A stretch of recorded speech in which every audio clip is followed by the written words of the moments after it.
let's start off with our recap, boom. Here we go. Into week 12. Tick, tick, tick, tick, tick, tick. Whoop! Whoop! Tick, tick, tick, tick, tick, tick, tick. Fumble! Tick, tick, tick, tick, tick. We start with Gus versus the Fidelis. The Gus box looked more like a bulldozer as Grandpa Trigus takes no mercy and is steamrolling the Fideli clan. George Pickens of the jungle, watch out for that TD. Pickens stays in the driver's seat as Gus Bus locks up a playoff spot. As for the Fidelis, Michael B. Jordan Addison got KO'd, posting a goose egg. 0.0. They also didn't get much help from Kayshon Boutte as he stunk up their roster with a measly 3.5 points. The collapse of the Soviet Union, the collapse of the World Trade Center, and the fall of the Roman Empire. Many collapses in our history, but none quite as big as Vinny's colossal, abysmal, straight free-fall collapse into nothingness. His fantasy team dwindles just another week. He now has one win in the last 7 weeks. Collapsing Vinny faced a millennial Brianna. Despite a 3-interception half from Top Purdy to me, Bree wins in a blowout. A big day for our wide receivers as Rashid, 119 miles an hour Rice, continues his solid season. That shit's gotta hurt. Next, we head to Jaundice versus Mark, an intriguing potential postseason battle. It truly delivered as the Metal Militia used a Monday Night Encore to squeak out a victory. Do you want some of this? Jennings on the giving end this time, delivering a crotch shot to Jaundice and winning the week by 0.18 points.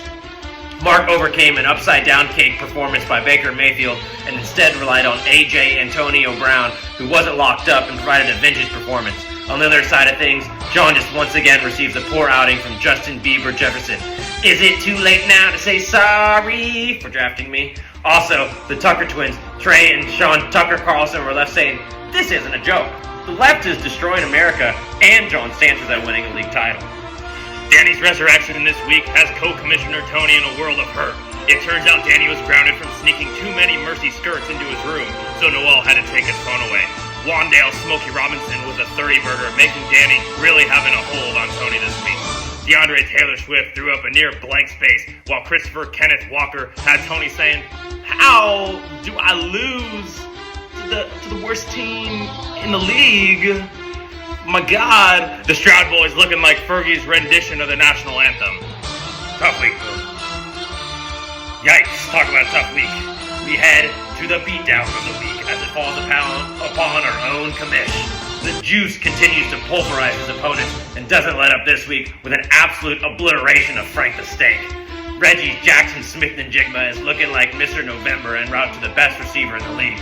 Jameer Kirk Gibson walked off on Frank, dropping a massive 50-piece and quite possibly the best fantasy performance of the year. The punch bowl is spiked and I'm not sure who will be able to slow down the Juice. As for our fearless leader, it appears like this season was a disappointment as Frank looks once again to miss the playoffs. Some things never change in the family showdown. Alec Paul Pierce could have used a wheelchair as he delivered a 3-point performance, and Kyle Stinky Pitts didn't help much either, needing some deodorant to mask this brutal week. But don't worry, Frank. Next year is definitely the year you kick all our asses and sit atop the throne with all the cherry jubilee you could dream of. Thanks, Bill.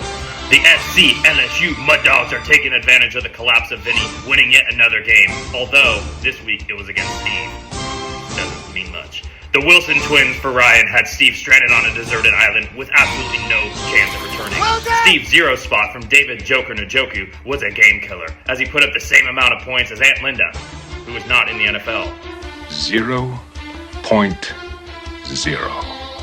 Tony Romo Pollard had another lackluster performance, saying, I don't know about that one, Steve. Ryan's still very much in the hunt for the playoffs with 2 weeks to go. Now, we head to our share of the week. Cue it up, Mike. Thank you. Vinny, again. No words, quite possibly. Just shitting all over yourself like I did at 11 years old in the Pacifica porta potty for baseball. And again in Cooperstown. And then out at the Red when I shit my pants. So 3 times in my life I've shit my pants. But none more, or Vinny has shit more than me in his pants. in his life. So, thank you guys for tuning in. Stay classy, San Diego. I'm Ron Burgundy. Damn it! Who typed a question mark on the teleprompter? For the last time, anything you put on that prompter, Burgundy will read.